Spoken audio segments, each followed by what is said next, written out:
Let me invite you to the review of this very special book to me, The Jewish Phenomenon. You know, if you look at Gaza, you will always think that the Jews teach their children to kill and destroy. But this book is revealing a totally different story. You know what? The Jews companies are flourishing. If you look at the sites of this book in this video, on the New York Stock Exchange, on Tel Aviv, Frankfurt, London, Shanghai, their companies are doing well. We want to look at what exactly are the Jews doing different from the rest of the people. Let's begin by looking at verifying facts from this book, what exactly the Jews have achieved and who they are. The percentage of Jewish household with income greater than $50,000 is doubling. Also, if you look at 40% of the top 40 Forbes richest Americans are Jews. Also, 1/3 of American multimillionaires are Jews. 20% of professors at leading universities are Jews. 40% of partners in leading law firms in New York and Washington are Jews. 30% of American Nobel Prize winners in science, 25% in all American Nobel winners are Jews. You see, what does this tell you? It tells you that these guys have power. These guys have influence. They are domineering, and therefore it means that they are extremely futuristic. This gives them a head start for them to dominate and rule or be ahead of the others in many other aspects. So for this book, I will narrow down to 3 important lessons that we can learn from the Jews. The first lesson that we are going to learn from the Jews is the lesson on identity. That's what you need to know is our first part that you need to understand. How do the Jews achieve this aspect of identity in ensuring that their kids grow up knowing clearly who they are? Number one, they teach their children history. You know, identity is about who you are, not what you are, not what you are. Who you are looks at your principles, your value, in fact, your value system.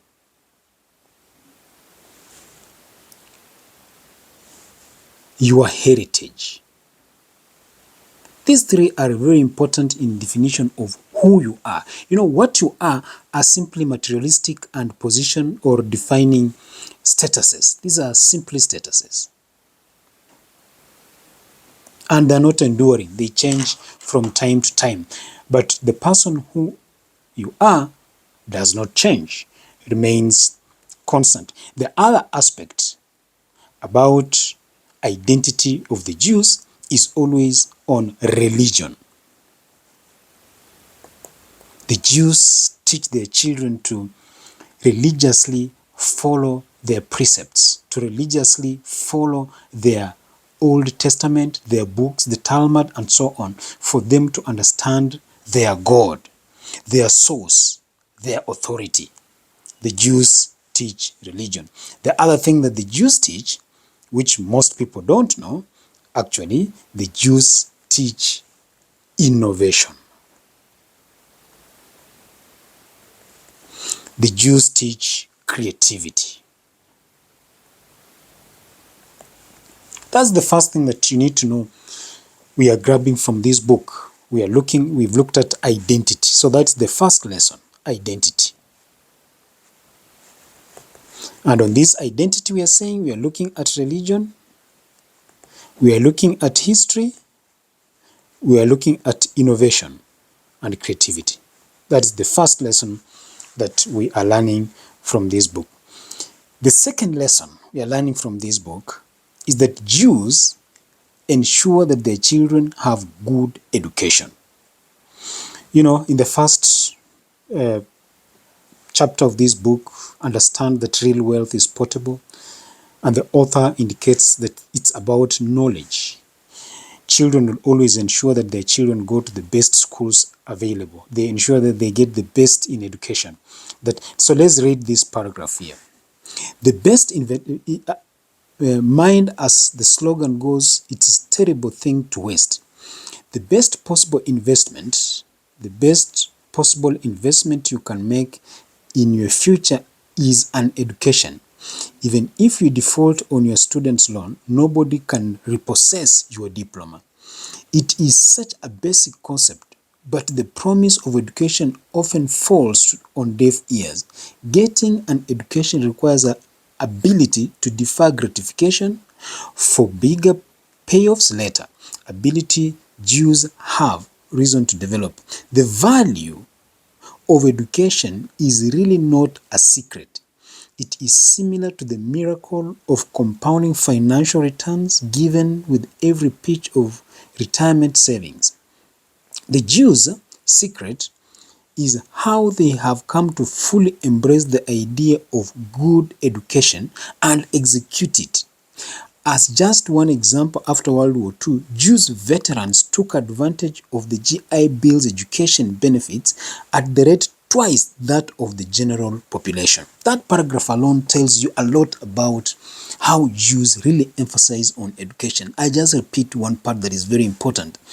The Jews' secret is how they have come to fully embrace the idea of a good education and execute it. Other people actually embrace the idea of good education, but they don't execute it. Others execute, but they do not really understand the idea of good education. That is the second point that I wanted to bring to you. Education is key, and that is what the Jews teach their children. Something that I can really emphasize on education just by way of points one by one is that in the Jewish education, they emphasize on self-esteem, defer of gratification, best education possible, develop and demonstrate informed literate habits, create education expectation, keep your skills up to date. These are critical aspects of education that you have to focus on. Just pick an example of self-esteem. You know, once children don't have self-esteem, actually it really affects their identity, and therefore they live proving a point. You know, lack of self-esteem or poor self-esteem makes young people live with the idea of living to prove a point. Living for the sake of, credibility, seeking credibility.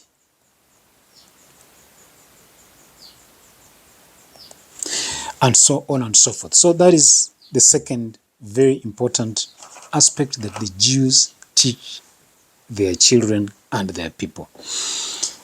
The third one that I wanted to bring to your attention, at least for now, is on role models and role modeling. Children must have people they look up to in life, in education, and so on. So I pick three cases here. The first case is that of Michael Eisner, chairman of Disney.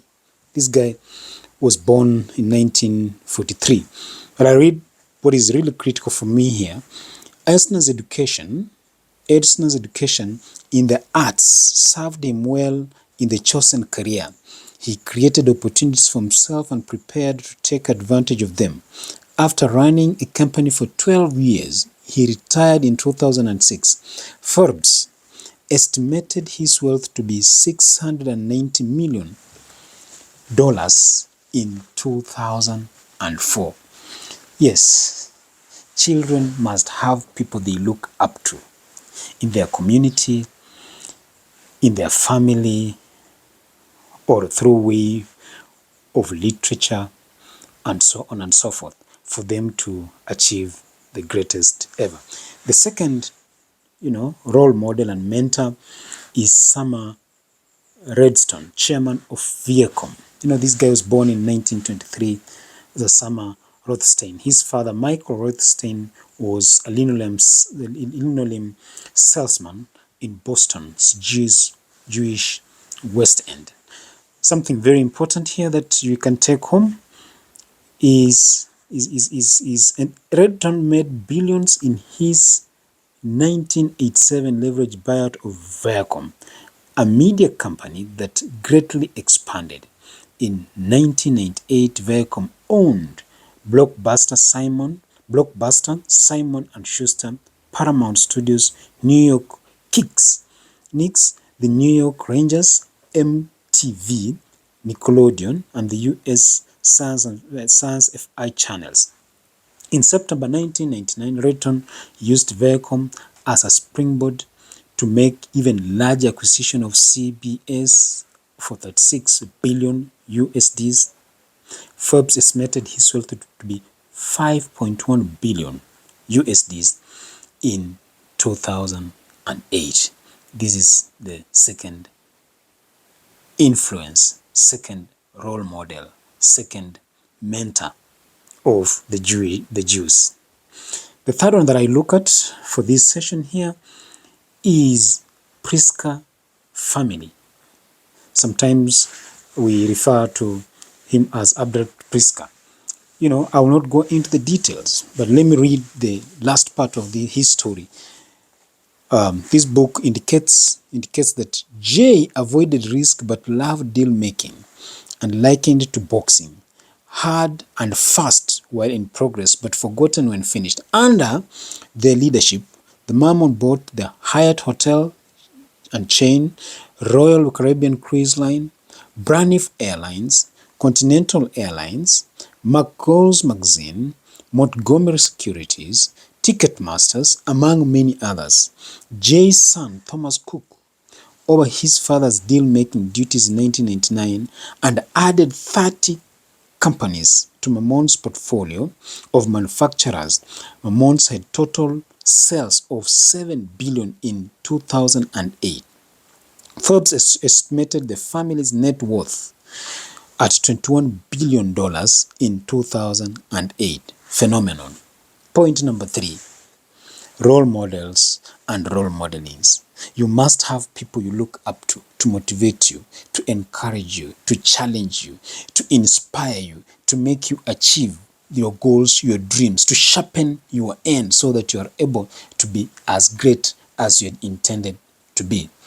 These are 3 important lessons that we are picking from this introductory part of this session. And I want to encourage you. This copy can be found on the link just below this video, or you can attend a session in which we are going into the details and giving examples from this book as we discuss and navigate through by reaching out to us on WhatsApp on the line just in the description or below this video. You're welcome as we dig deep into this book. You can be sure by the end of it, you will not be the same.